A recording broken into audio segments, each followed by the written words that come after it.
Fadlizon, Menteri Budaya, membuat sebuah kontroversi ketika berbicara dengan Uni Lubis dalam wawancara yang memang diinisiasikan sebagai diskusi terkait rencana pemerintah melakukan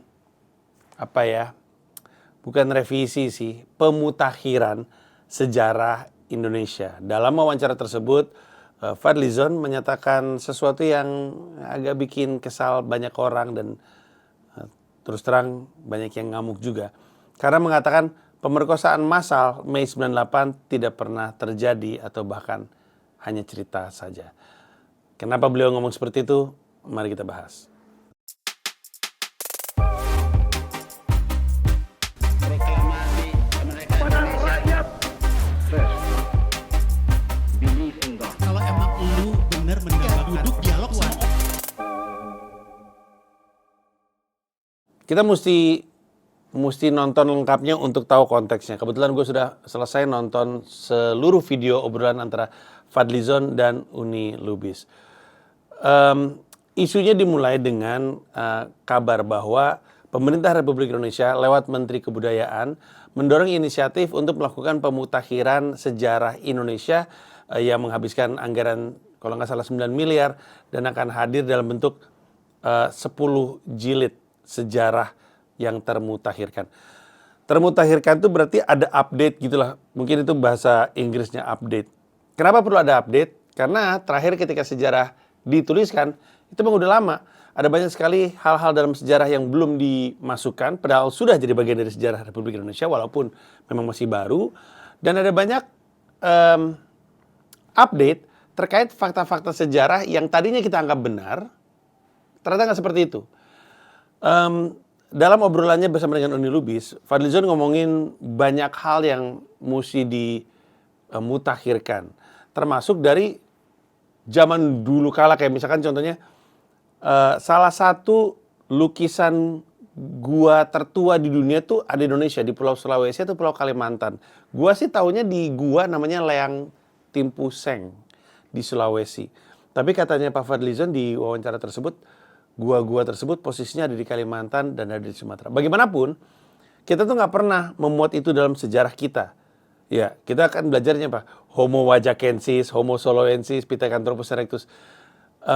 Tapi ada lebih banyak fakta sejarah menarik dari tanah air yang belum pernah kita masukin. Seperti bukti sejarah dunia yang mengatakan bahwa lukisan tertua adanya di tanah air kita. Lukisan tertua itu bukan lukisan kayak lukisan gua gitu ya, tapi lebih tepatnya orang naruh orang taruh tangan, ngambil tanahnya digituin, terus dilepas, jadi ada capnya.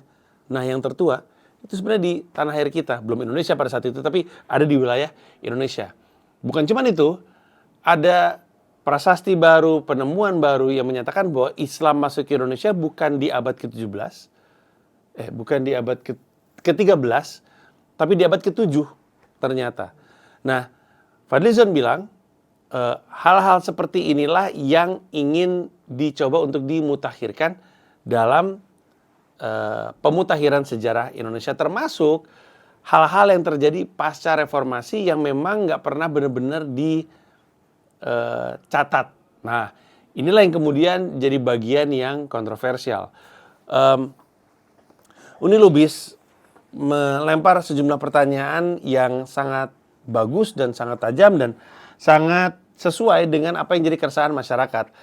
Dan Fadlizon perlu diingat adalah politisi yang sangat handal dan sangat, kalau ngomongin soal buku ya, beliau itu salah satu yang paling bangga dengan koleksi bukunya sebenarnya. Di dalam wawancara dengan Uni Lubis, pertanyaan-pertanyaan Uni Lubis dihajar balik dengan informasi versinya Fadlizon dengan beberapa kali mengutip sejumlah buku, dan pada saat itu Uni Lubis juga tidak bisa membuktikan sebaliknya karena mungkin Uni Lubis tidak baca sebanyak Fadlizon. Tapi kekhawatiran masyarakat muncul pada aspek kerusuhan Mei 98. Topiknya saat itu lagi ngomongin soal sejarah pergerakan perempuan, tapi kemudian Uni Lubis juga masukin bagian di mana beliau memastikan soal pencatatan sejarah terkait perempuan yang jadi korban pemerkosaan di Mei 98. Nah, pernyataannya Fadlizon itu kontroversial. Tapi pernyataannya bisa kita cermati dengan baik. Dia bilang, itu pemerkosaan massal tuh buktinya mana? Cerita-cerita doang itu. Nah, ini kemudian jadi ramai. Sebenarnya pertanyaan besarnya adalah, ada pemerkosaan massal atau tidak? Gue mau cerita dulu ya sebelum kita coba untuk jawab pertanyaan itu. Gue mau cerita dulu. Jadi waktu itu kan, ini untuk yang mungkin masih terlalu muda ya. Gue masuk kuliah 97, jadi 98 tuh 97 lagi gila-gilanya, maksudnya resistensi dari masyarakat karena harga yang naik itu lagi gila-gilanya. Dan 98 pecah lah bulan Mei kerusuhannya sebagai bagian dari desakan untuk Soeharto turun, ceritanya, nah ini adalah diksi yang digunakan sama Fadlizon. Ceritanya itu adalah tekanan yang didesain untuk membuat Soeharto udah turun aja lah, lu nggak kepegang Indonesia, udah turun aja gitu. Akhirnya Soeharto turun juga. Nah, ada banyak cerita memang soal apa yang terjadi. Ada mobilisasi pria-pria cepak berbadan tegap turun dari truk untuk menciptakan kerusuhan. Ada cerita-cerita soal pemerkosaan yang terjadi, ada banyak sekali. Gue ingat salah satu wawancara yang ada di stasiun TV, tapi gue lupa stasiun TV-nya apa.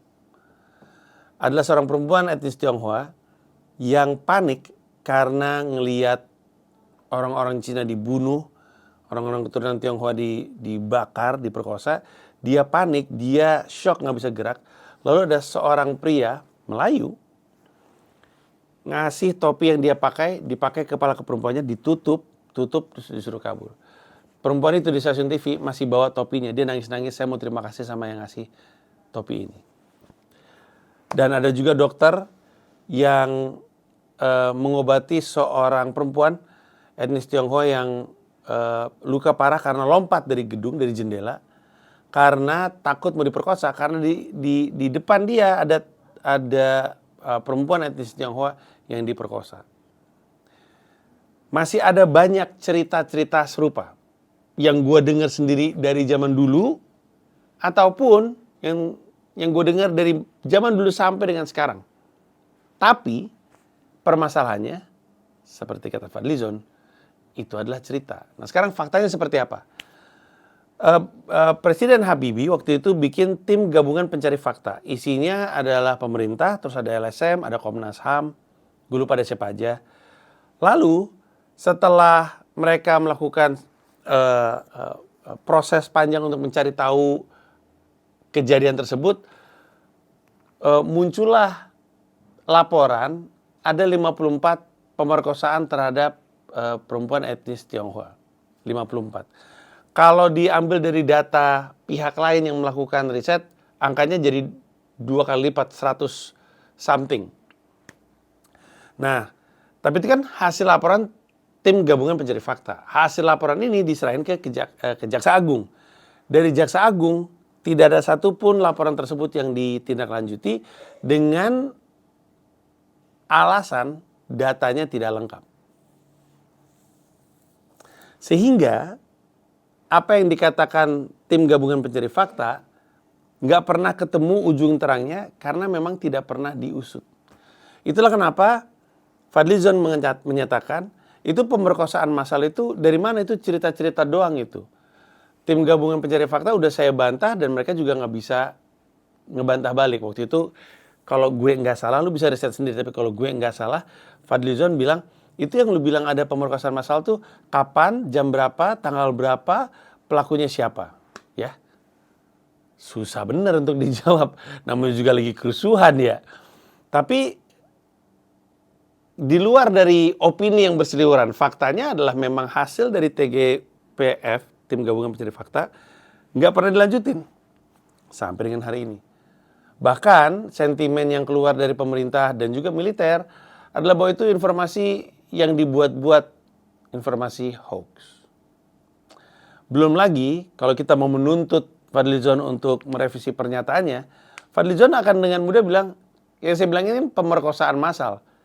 Definisi massal itu apa sih? Pemerkosaan massal, apakah 54 massal? Apakah 100 massal? Apakah harus terjadi pada saat yang bersamaan?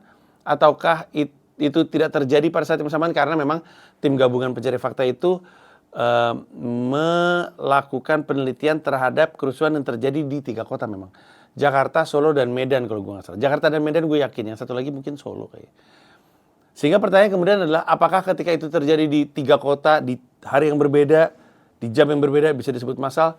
Nah yang kayak gini-gini akhirnya jadi perdebatan nggak perlu. Sebenarnya,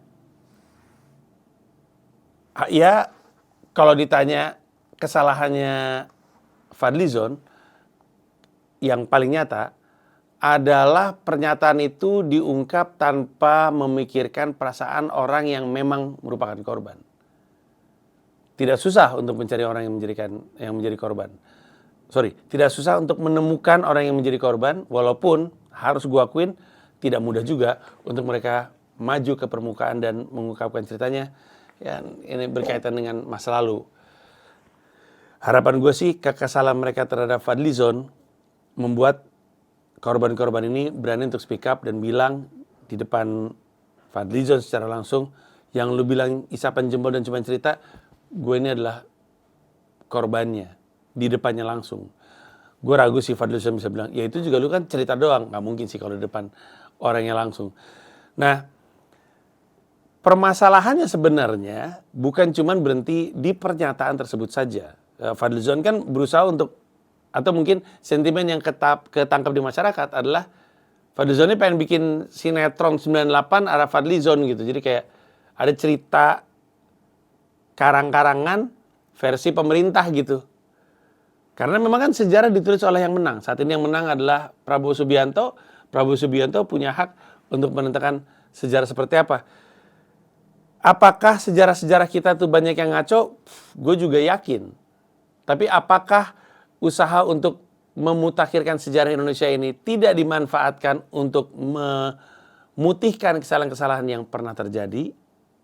Ini yang gue takutkan. Karena memang, ya gue nggak tahu lu tahu ini atau enggak, tapi banyak dari kisah-kisah sejarah kita itu kan datangnya dari, ini menurut informasi yang gue tahu ya, datangnya dari kepalanya Muhammad Yamin.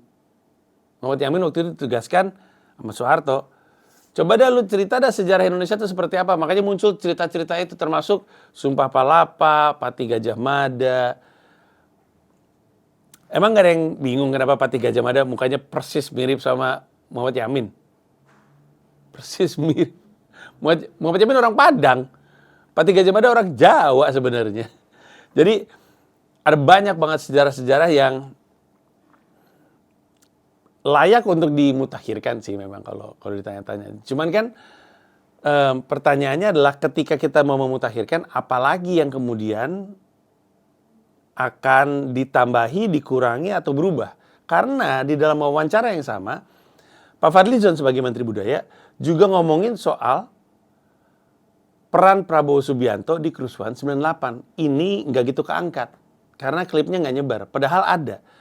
Jadi ada momen di mana Pak Fadlizon bilang bahwa turunnya Pak Prabowo Subianto atau kalau kata beliau dipecat secara hormat itu bukan terkait dengan kerusuhan 98.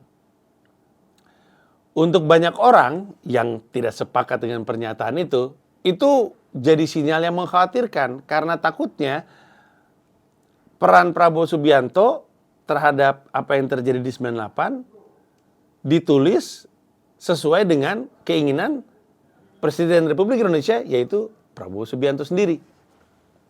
Di zaman Pilpres dari 2019, dari 2024, ada banyak tudingan bahwa Pak Prabowo Subianto tuh menculik mahasiswa.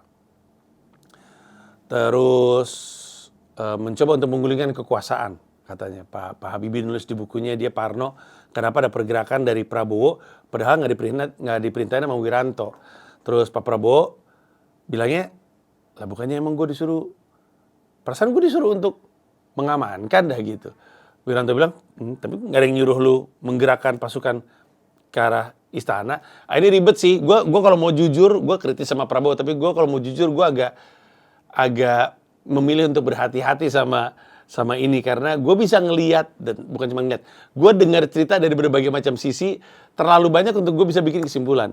Lu mungkin saklek banget dengan keyakinan ini karena mungkin nggak dengar cerita-cerita yang lain. Nah masalahnya, apalagi sebagai host Kakmat, gue ketemu dengan berbagai macam politisi dari berbagai macam poros. Gue tuh dengar cerita tuh banyak banget. Tapi poinnya adalah orang udah banyak menuduh banyak hal terhadap Pak Prabowo dan jawaban dari campnya Pak Prabowo adalah yang lu katakan itu tidak pernah terbukti di persidangan. Kata orang-orang, ya karena setelah sidang militer Pak Prabowo cabut, nggak keburu di sidang. Terus waktu itu orang-orang bilang, makanya sidang dong. Sidang HAM dong. Katanya Pak Prabowo pada masa itu atau campnya Pak Prabowo, lah kok gue yang disuruh?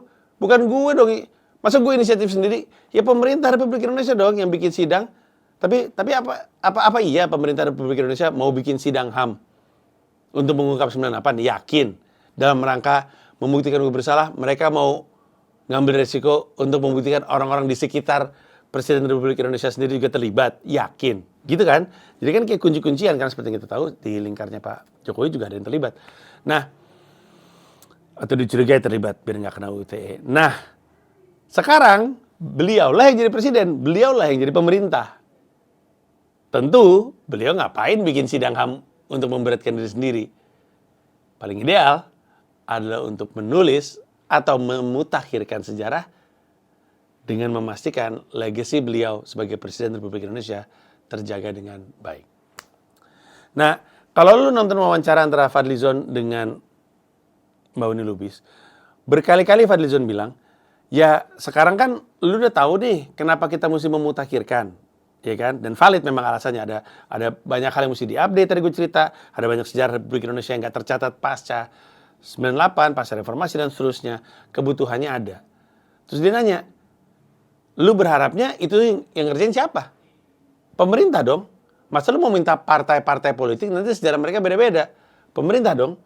Terus di hadapan Uni Lubis, berkali-kali ketika dicecar sama Uni Lubis, Fadlizon jawabannya, makanya sejarah nggak ditulis sama saya, sama sejarawan. Ada banyak pihak yang dilibatkan dalam pemutakhiran sejarah ini. Utamanya, katanya Fadlizon, makanya ditulisnya baiknya sama sejarawan. Nah pertanyaannya siapa saja sejarawannya, seperti apa prosesnya, ini sesuatu yang kita mesti pantau sama-sama karena semua pemutakhiran sejarah ini akan diresmikan dan diluncurkan pada tanggal 17 Agustus 2025. Mepet sekali.